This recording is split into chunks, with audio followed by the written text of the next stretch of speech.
E eu entendi que lá em Gênesis capítulo 22, vou pedir para ser colocado, nós temos uma revelação muito profunda sobre missões. E eu quero compartilhar essa palavra com vocês, para que você possa chegar em casa, estudar no dia de hoje ou amanhã. Eu vou acompanhar aqui. Thales colocou Gênesis 22, versículo 1, que é missões mesmo, viu gente? Pura missão que a gente vai fazer. Olhe bem o que está escrito na sua Bíblia, se você quiser acompanhar aqui na tela. Passando algum tempo, isso aqui faz toda a diferença, viu gente? Algum tempo, Deus pôs Abraão à prova. Quem é Abraão? Abraão é um homem escolhido desde Ur dos Caldeus, na Mesopotâmia, uma região muito próxima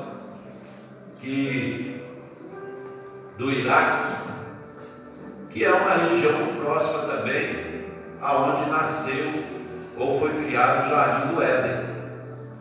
Porém, Abraão, saindo dessa terra de um povo estranho, ele vai fazer uma missão tão grande, tão gigante, que ele vai sair de um lugar para onde ele não sabe, nunca viu, nunca esteve. Tem que ser assim, um chamado tão forte, que ele decide ir. E ele pega a sua esposa, a caravana, e parte para uma terra. O seu nome é Abrão. Depois vai virar Abraão. Mudanças vão acontecer. Ele vai ter desafios que você não tem noção. Ele vai ter visões tão impressionantes. Quando ele tem uma visão de aves de rapina descendo sobre o sacrifício que ele fez a Deus, como a luta contra reis. Nós vamos ter experiência de Abraão ajudando o seu parente chamado Ló. Ele vai ser o intercessor quando o anjo diz que vai destruir Sodoma e Gomorra. Ele vai para perto de Deus e diz: e se tiver lá 40? E Deus diz: por amor aos 40 eu não destruirei a cidade. Abraão sabe que não tem nem 10 pessoas crentes lá, falando como se fosse nos dias de hoje. E ele vai caindo números até que ele orienta o seu parente Ló pegar a sua família e se afastar do que viria a ser Sodoma e Gomorra, uma destruição total. Esse Abraão, de inúmeras promessas, inclusive uma, já ele idoso, sua esposa também idosa, é um senhor e uma senhora, e Deus tem a coragem de dizer para eles que eles terão um descendente. A gente sabe que até a esposa, por saber que uma senhora da idade dela não tem condições nenhuma de engravidar, e ela questiona, mas ele crê. Surge até a proposta de um servo. A mulher sugere para apressar a promessa, e ele tem um filho que não é o da promessa. Que inclusive hoje essa guerra lá no Oriente Médio entre o judeu, o judaísmo, os hebreus contra os muçulmanos árabes, é por causa dessa situação que Abraão, apressadamente, junto com a sua esposa, quis apressar a promessa. E agora ele está diante de uma promessa e nasce um filho. Olha que bacana. Quando nasce o filho, que ele dá o nome do seu filho de Isaque. Esse é o menino que ele tem o prazer de Deus disse, é o filho da promessa, vai chamar Isaac. Então, ele chegou num ponto que a missão dele começa agora a chegar ao fim. Todos nós estamos numa missão. Cada ano que passa, envelhecemos. Se daqui 10 anos, 20 anos, 30 anos Jesus não voltar, muitos estarão encerrando os seus dias aqui, cumprindo a sua missão aqui na terra, que eu chamo de testemunho pessoal. Quando eu vejo você em algum lugar, eu não vejo só um crente, eu vejo um cristão com testemunho de vida. E olha que nós somos pecadores, mas não é uma questão de pauta. É de saber que jovens como os que estão bem aqui à minha frente optaram por Cristo, deram a sua vida por amor ao Evangelho, porque Cristo deu a sua por amor a eles. Eles poderiam estar em outros lugares, senhoras, senhores e até crianças também. Então nós estamos diante de situações como Abraão, que já está encerrando. E quem é que aparece? O filho. Mas Deus logo precisa resolver essa questão que eu mostrei aqui. Passado algum tempo, Deus pôs Abraão à prova, dizendo-lhe: Abraão, ele respondeu: eis-me aqui. E o que me faz lembrar do eis-me aqui? Me faz lembrar quando Deus está num momento tão decisivo na sua vida como Abraão. E Deus vai dizer assim: a quem enviarei? Isso está lá em Isaías. E Isaías, de uma forma assim, precipitada, querendo mostrar serviço, Isaías, quando Deus disse assim, a quem enviarei? Porque Deus estava querendo dizer o seguinte: eu já enviei profetas, já enviei muitos homens que não conseguiram salvar toda a humanidade, cada um salvou um pedaço no seu tempo. Mas a quem enviarei? Isaías disse assim: eis-me aqui, Senhor. Mas ele estava representando Cristo, que lá na glória, ao ouvir o clamor de Deus, ele disse assim, quando Deus, a quem enviarei? Ele diz assim: eis-me aqui, envia-me a mim. Amém? Imagina isso lá na glória. E aí eu me lembrei, porque ele diz, eis-me aqui. Versículo seguinte, diz assim, então disse Deus, tome seu filho, seu único filho. Não é incrível isso? Deus tinha outro filho quando enviou Jesus? Não. Seu filho é único. Missões requer o que? Um sacrifício.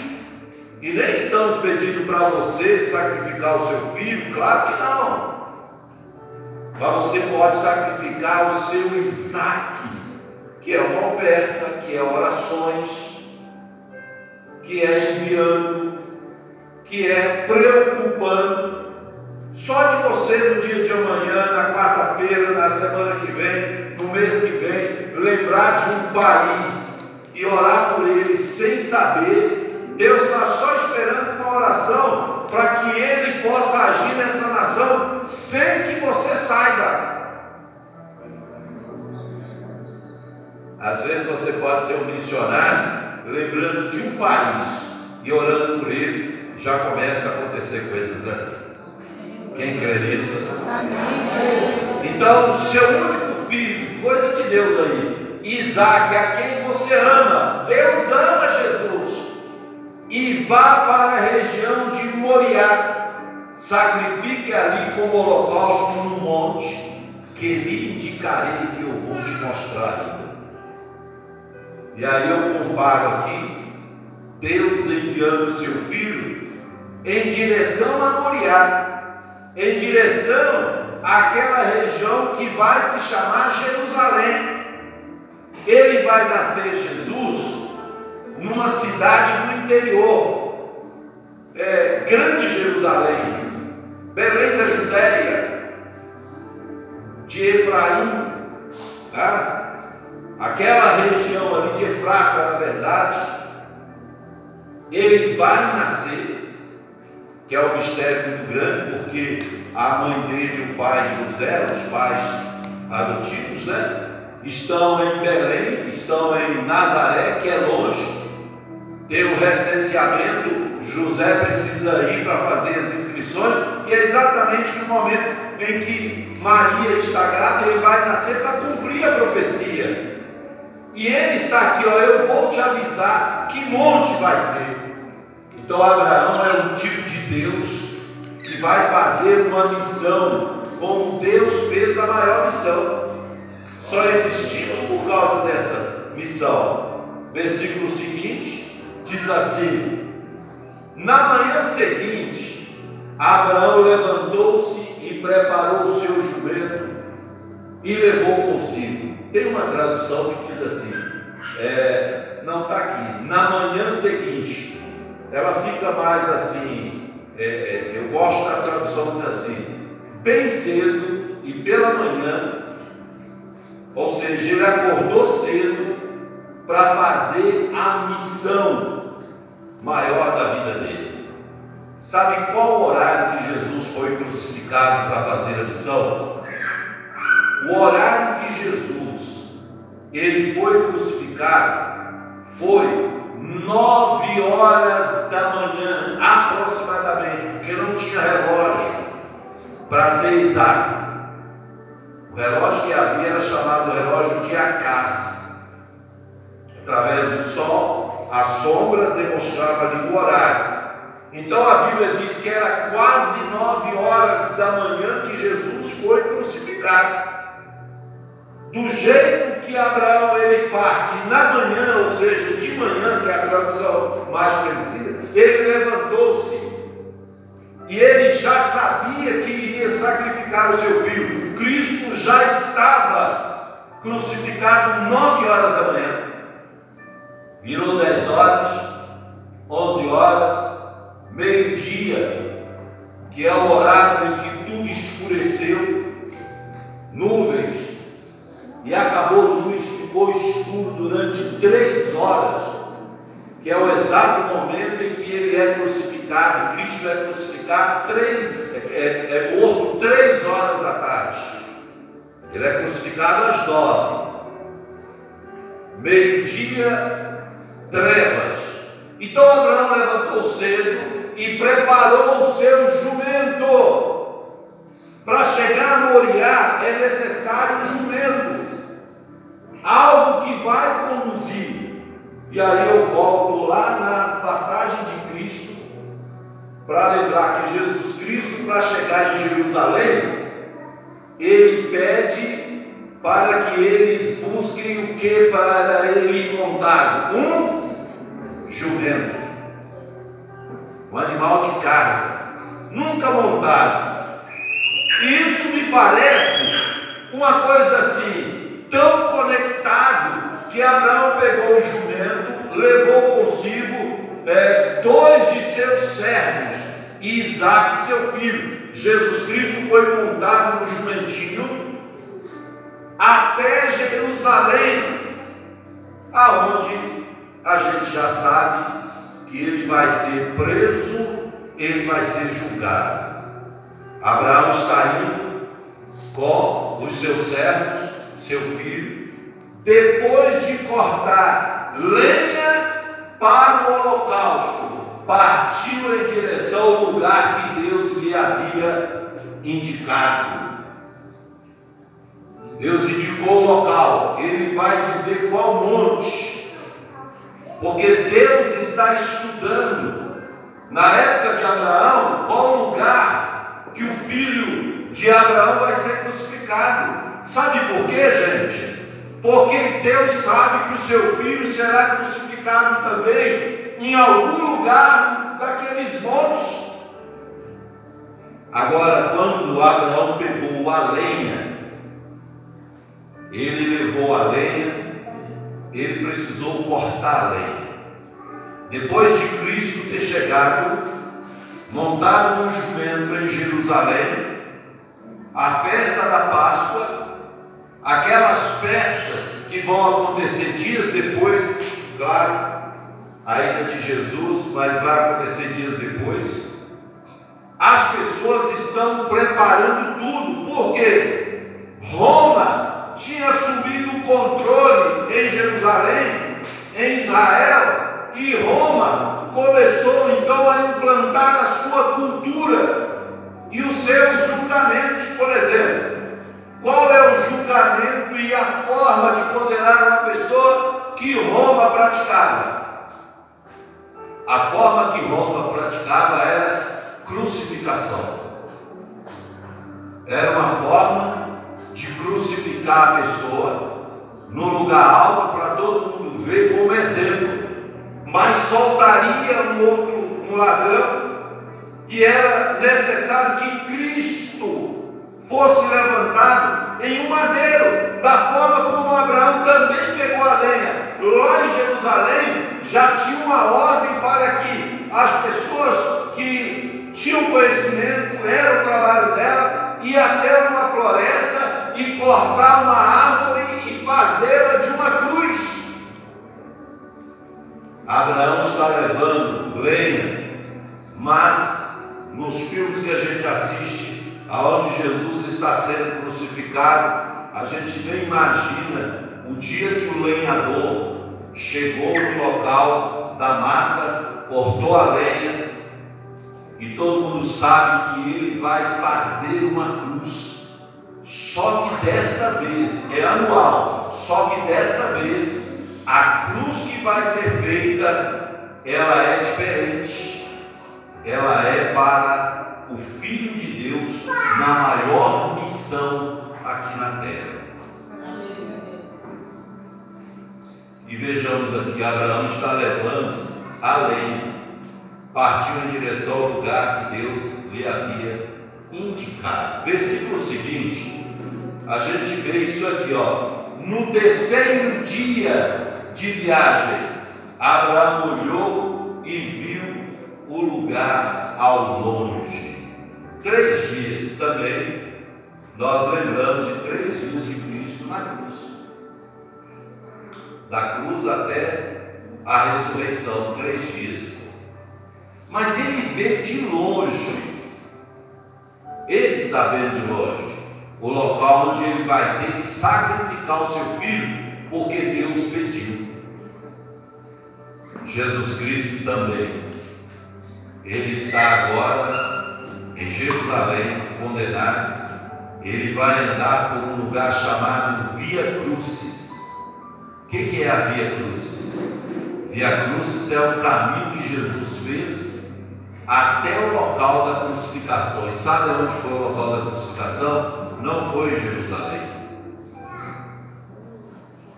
Jerusalém é uma cidade igual a nossa igreja aqui, ó, dentro de muros. Jerusalém está cercado por muros.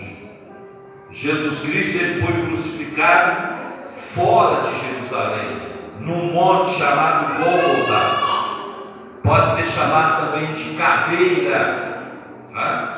Lá ele foi crucificado fora. Esse lugar onde Abraão vai sacrificar o seu filho não é o Gólgota. O lugar onde ele vai sacrificar, hoje tem uma mesquita muçulmana, aonde era o antigo templo de Salomão, mas de lá dá para olhar e ver o local onde Cristo seria crucificado. E um detalhe, pela primeira vez, um cordeiro sem pecado, esse cordeiro sem pecado, ele vai ser crucificado lá no Gólgota, da caveira. Vai ser crucificado lá.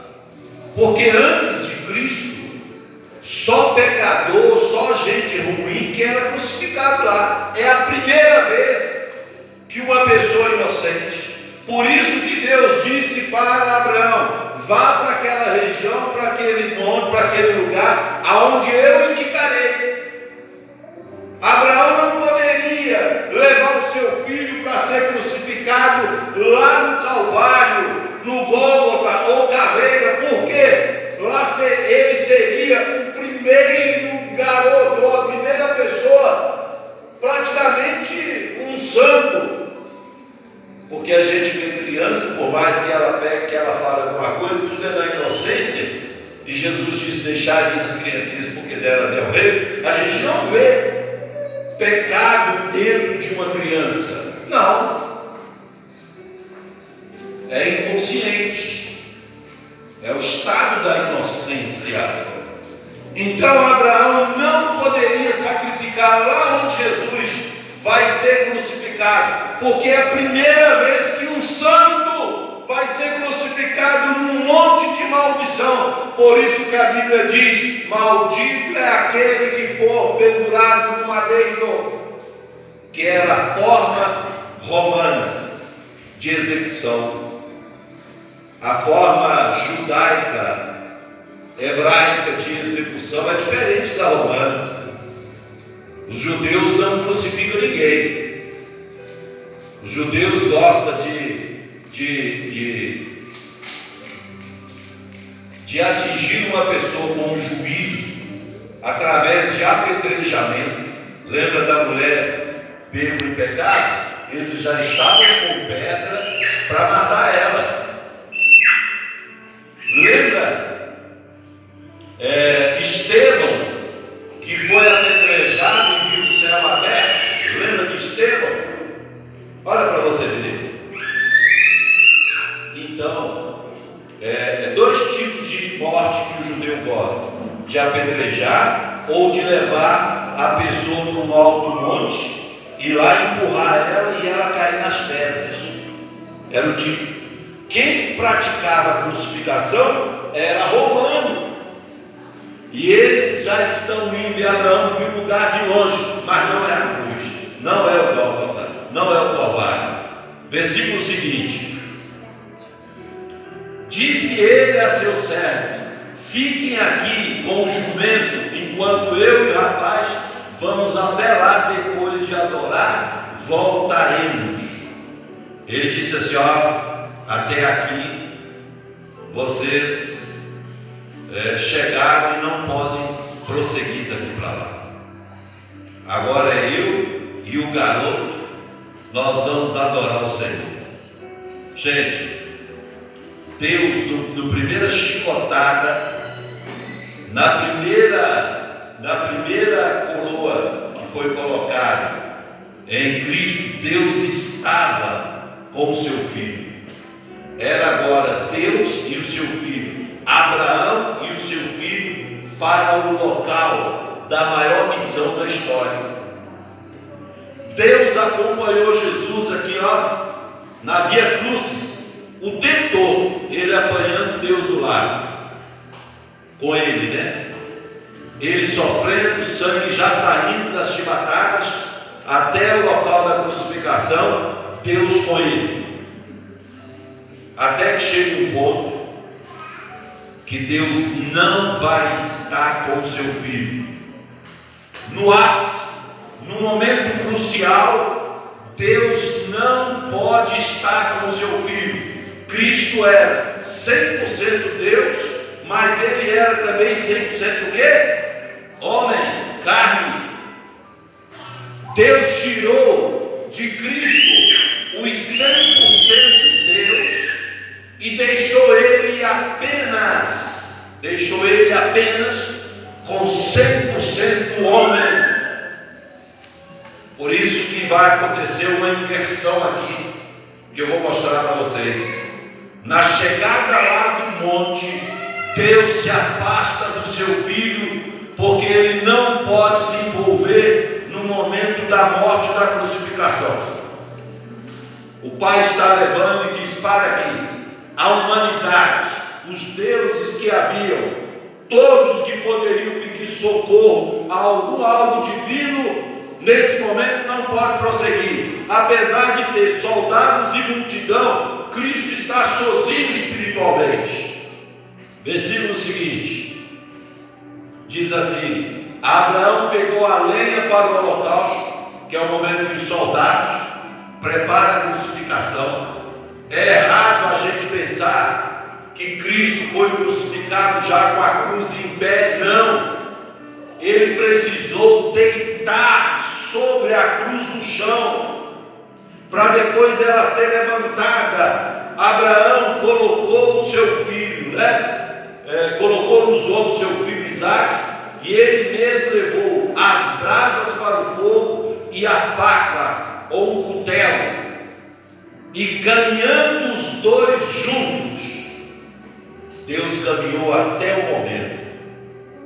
E agora vem as inversões para a gente analisar e essa mensagem ser mais real na nossa vida. Isaque disse a seu pai Abraão: meu pai. Sim, meu filho, respondeu Abraão. Isaque perguntou: as brasas e a lenha estão aqui, onde está o cordeiro para o holocausto? O filho disse assim: pai, eu faço isso sempre com o senhor. A gente traz o cordeiro, cadê o cordeiro? E o pai, sabendo que o cordeiro é seu filho. Deus não tem uma outra pessoa. Ele sabe que o cordeiro para salvar a humanidade é Cristo. Cristo está agora 100% homem para sofrer tudo, porque se ele é 100% Deus, ele nem dor ele sentiria. E a brasa, ela é importante, porque depois do sacrifício vai ser colocado fogo, ou seja, o menino vai ser queimado como sacrifício. A carne do menino precisa ser queimada, é a ideia. Quando você vê Cristo sendo crucificado, ele apanhando, eles vão usar uma lança, que é até chamada a lança do destino. Eles fazem muitos filmes, a lança do destino, baseado nessa passagem, que ela desapareceu, a qual furou o lago, saiu água, e sangue. Mas Jesus tomou o quê? O que eles deram para Jesus? O que eles queriam dar para Jesus? Jó?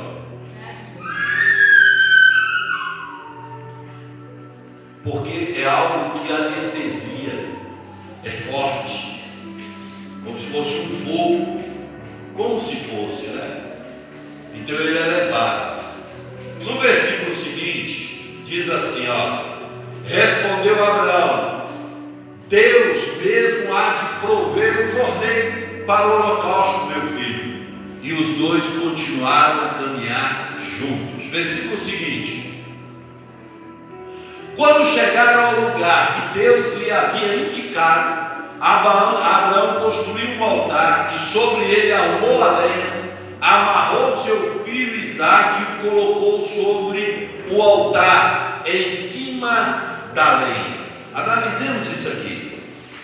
Ele fez um altar, é o que diz aqui. Chegou no local, amarrou o menino, arrumou a lenha, preparou tudo, e ele agora fez tudo certinho, pegou o menino e colocou em cima, certamente amarrou, e pegou o cutelo, tipo uma faca afiada, um punhal. Ele iria matar o filho. Deus pediu a Abraão. Quando Deus pede uma coisa, nós temos dificuldade de fazer. Hoje Deus não vai pedir sacrifício de filho, Deus não vai pedir um mega esforço, não vai. O que ele vai querer? Ele quer um pouco, porque o filho dele pagou o maior preço. E às vezes nós não conseguimos pagar um preçozinho pequeno, uma obediência, um projeto nosso, nós não conseguimos às vezes. Aqui Abraão está cumprindo exatamente o que foi pedido, de acordo com o que ele praticava. Ele era hábil em praticar, em fazer o holocausto, em oferecer, e ele vai entregar o filho dele. Deus entregou o seu filho.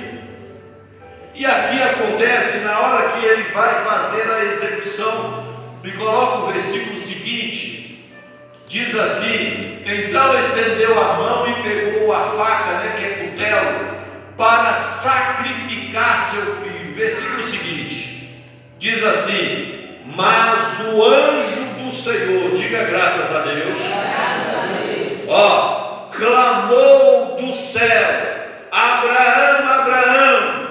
Ele novamente diz: eis-me aqui.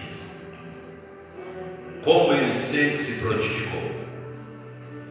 Mas o interessante, meu pastor, minha pastora, igreja, interessante, Tati, que esse anjo, como todos os anjos, estão lá no céu, e na hora exata em que Abraão vai sacrificar o menino, de verdade, causou um alvoroço no céu. Por que causou um alvoroço no céu? Deus viu que Abraão ia de fato matar o seu filho, e se Abraão mata o seu filho, ele seria maior do que Deus. Por que ele seria maior do que Deus? Nesse ato, porque ele seria o primeiro a sacrificar alguém inocente. Não tem na Bíblia alguém que fosse santo, inocente, sem pecado, que foi entregue pelo pai, pela família, antes de Deus. Abraão faria algo maior do que Deus, ele seria primeiro que Deus, pois ele iria sacrificar. O anjo clamou do céu, eu diria, gritou: Abraão, Abraão! E Abraão parou na hora do sacrifício, e o anjo, e ele diz: eis-me aqui. Sabe o que me chama a atenção aqui? Foi o céu que gritou: para!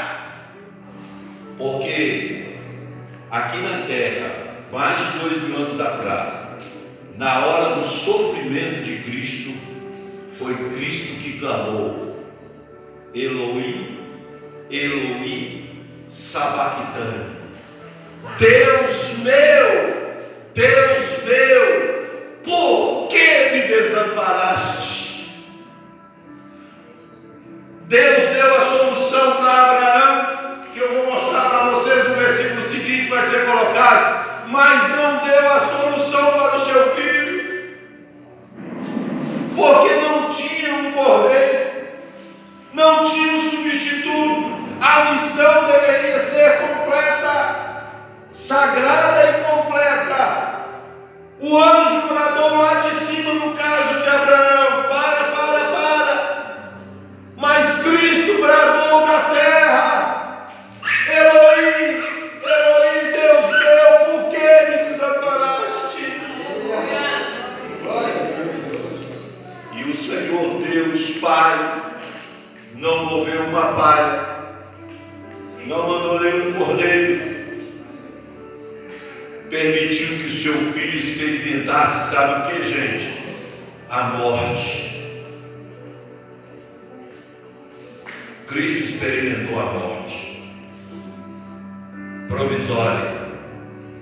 A morte venceu provisoriamente, porque é fato que Jesus morreu. Se alguém falar: não, ele não morreu, então nossa fé é em vão. É em vão. Ah, não, Cristo morreu 99,9, então não serviu. Ele morreu mesmo. Deus não se posicionou pelo clamor dele. A missão precisava ser completa. Aleluia. Ele permitiu que todo mundo zombasse, que o inferno, que os poderes das trevas acreditassem que foi o fim do Filho de Deus.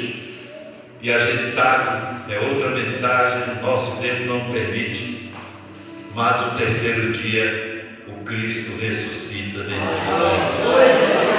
E a missão está cumprida. Nossa missão de missões não para, ela prossegue. Todo ato seu, no dia de hoje, qualquer dia, é um ato maravilhoso. Já está aqui. Não toque no rapaz, disse o anjo, não lhes faça nada. Agora sei que teme a Deus. Agora sei que uma das coisas que Deus não quer interferir na sua vida é o seu livre-arbítrio. Deus não quer ficar lendo sua vida, seus pensamentos. Imagina, 8 bilhões de pessoas e Deus só está se ocupando em ficar lendo o que a gente pensa. É uma loucura. É uma loucura. Cristo aqui, representado por essa história, e Abraão, que representa Deus, é tão forte que agora sei. Então eles acabaram sabendo que aqui na terra tem pessoas capazes de ouvir a voz de Deus e cumprir. Inclusive, quem ouviu a voz de Deus e cumpriu é aquele que aceitou Jesus, que está aqui firme, com a palavra, com Jesus no coração, porque agora sei que você é um crente de verdade. E aí diz, agora sei que você teme a Deus, porque não me negou o seu filho, seu único filho. E o versículo seguinte é muito interessante também. Abraão ergueu os olhos e viu um carneiro preso pelo chifre no arbusto, foi lá pegá-lo e o sacrificou como holocausto em lugar de seu filho. O sacrifício de Cristo foi permanente. Versículo final, os dois finais, foi esse aqui. Abraão deu àquele lugar o nome: o Senhor proverá. Por isso até o dia de hoje, até hoje se diz, no monte do Senhor se proverá. Diga assim, Deus proverá. Amém? Aumente a fé de quem está próximo de você, diga para ela ou para ele, Deus proverá sempre. Ele proverá sempre. Missão precisa estar dentro de nós, para Deus dizer no mês que vem, agora sei que vocês cumprem missão. Agora sei que a interna aqui faz missão. Agora sei que ama quem está lutando em outro front, em outros países, ou até no nosso país. Agora sei que a igreja entendeu a missão dela. E o último versículo que vai ser Hebreus, capítulo 6, versículo 13. Quando Deus fez a sua promessa a Abraão, por não haver ninguém superior por quem jurar, jurou por si mesmo. Porque no versículo de Gênesis, capítulo 22, eu acho que nós estávamos lá no Deus proverá. Acha o versículo seguinte do Deus proverá, que eu vou arrematar dentro desse texto aqui. Porque Deus fez um juramento. O que Deus fez um juramento? E a gente só pode jurar por alguém que está acima da gente. Hoje nas cartas paulinas a gente não jura por ninguém, a gente não jura. Mas quando Deus teve que jurar, isso, Deus proverá. No versículo seguinte, por gentileza, pela segunda vez o anjo do Senhor clamou do céu a Abraão. 2 vezes foi necessário. Versículo seguinte, e disse, juro por mim mesmo, declara o Senhor, que por ter feito o que fez, não me negando o seu filho, seu único filho, vamos para frente, diz assim, esteja certo de que o abençoarei e farei seus descendentes tão numerosos como as estrelas do céu e como a areia das praias do mar. Sua descendência conquistará a cidade dos que lhe forem inimigos. A nossa descendência, ou seja, os nossos descendentes, os nossos irmãos que estão em qualquer país, eles vão receber uma bênção nossa hoje, quem crê nisso. E que eles sejam felizes e vençam lá. São povos de línguas diferentes, mas são nossos irmãos. Por isso que lá, agora dá para a gente voltar em Hebreus 6, 13, para concluir. vai dizer assim, ó: quando Deus fez sua promessa a Abraão, por não haver ninguém superior por quem jurar, não tem ninguém acima de Deus. Sabe o que Deus fez? Isso aqui é algo sobrenatural, viu? Deus jurou por Ele mesmo. É que não tem espelho lá no céu. Acredito que não.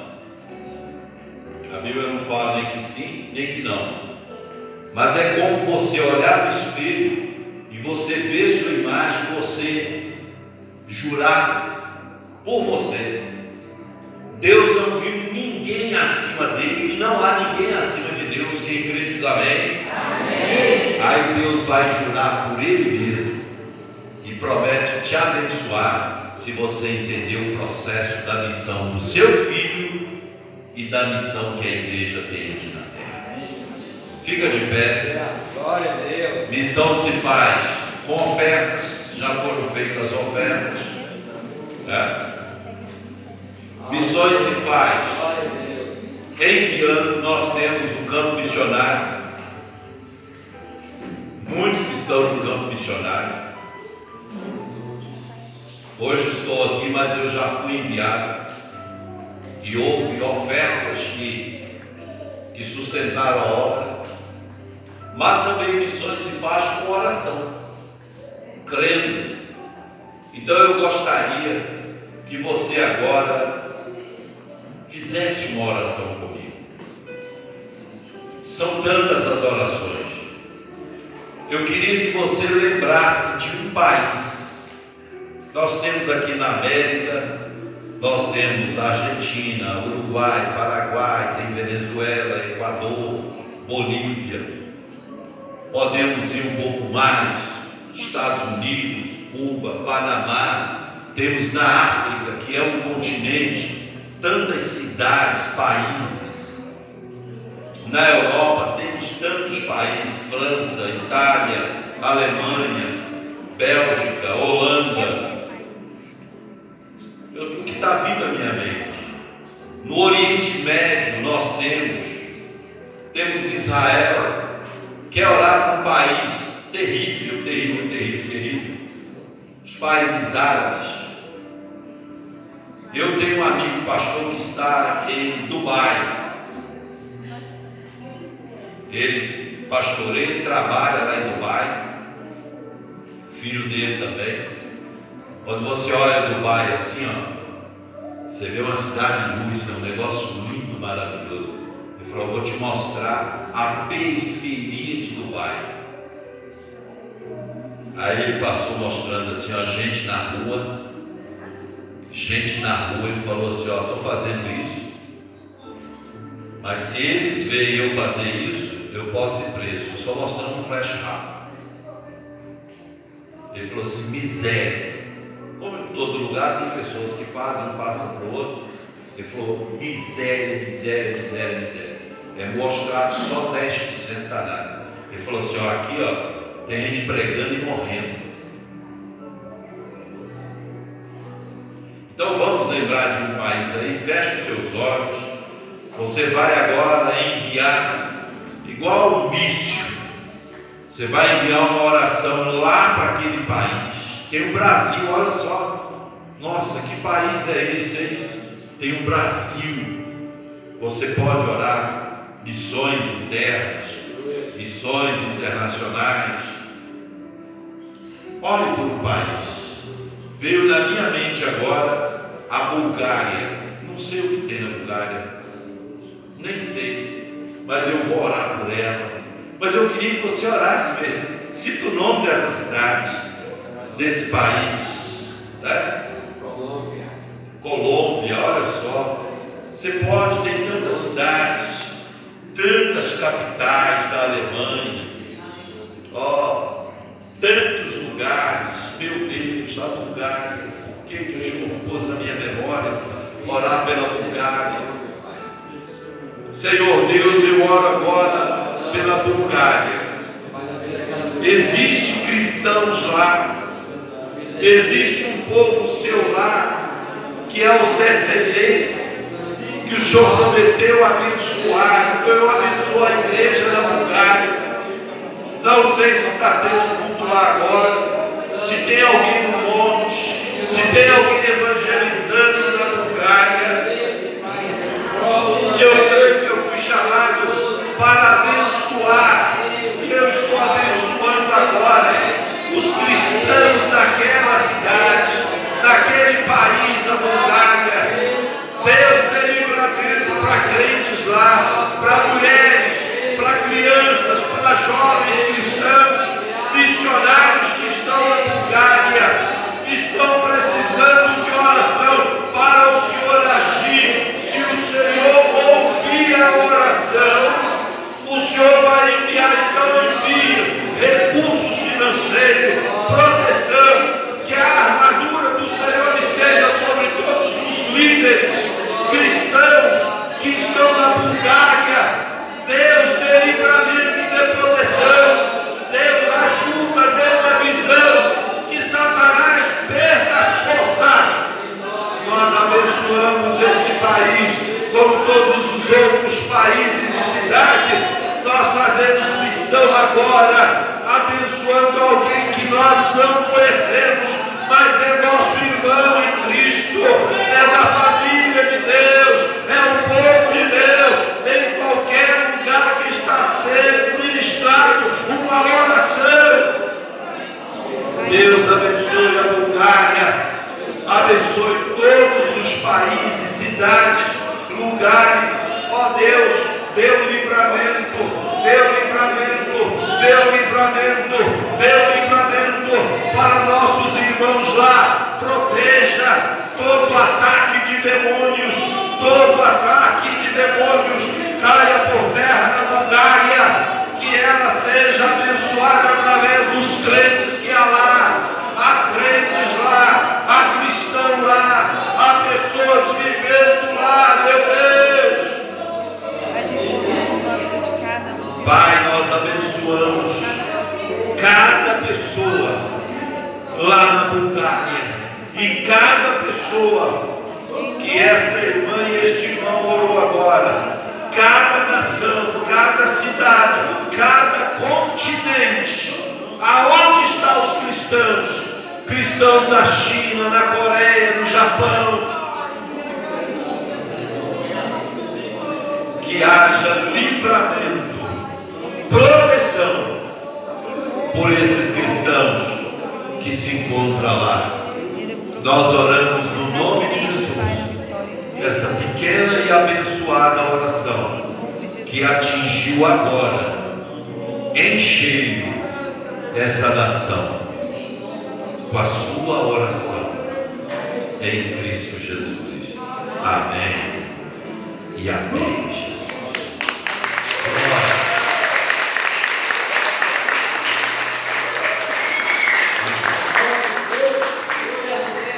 Pode se assentar. Recomendo você adotar essa nação. Tem como você adotar?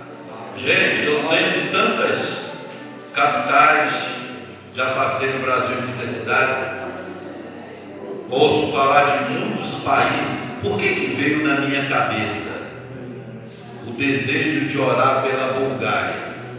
Eu vou chegar em casa, vou abrir a internet, eu quero saber a população da Bulgária. Lá eu posso pesquisar, site eu não me lembro, mas posso trazer. Quantos cristãos tem lá na Bulgária? Aproximadamente, percentual, às vezes 1%, 2%, 10%. Adote esse país, ou essa cidade, ou esse continente que você orou. Adote. Faz um compromisso de orar durante essa semana por esse povo, orando pelos crentes de lá, porque em qualquer nação, gente, tem pelo menos um crente lá. Tem um versículo em Filipenses, eu perdi que fala assim: há santo na casa de César.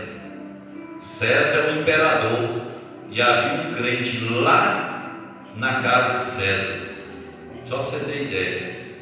Então tem crente em todo todos os lugares. Mas tem Coreia do Norte, aonde mata cristão, tem crente lá. Amém? Então você não esquece da nação, esquece não, da cidade que Deus colocou na sua cabeça. O meu foi Bulgária. Eu quero orar pela Bulgária, em nome de Jesus. Gratidão, que Deus abençoe a todos vocês. Gratidão, meu pastor. Retorno para o senhor.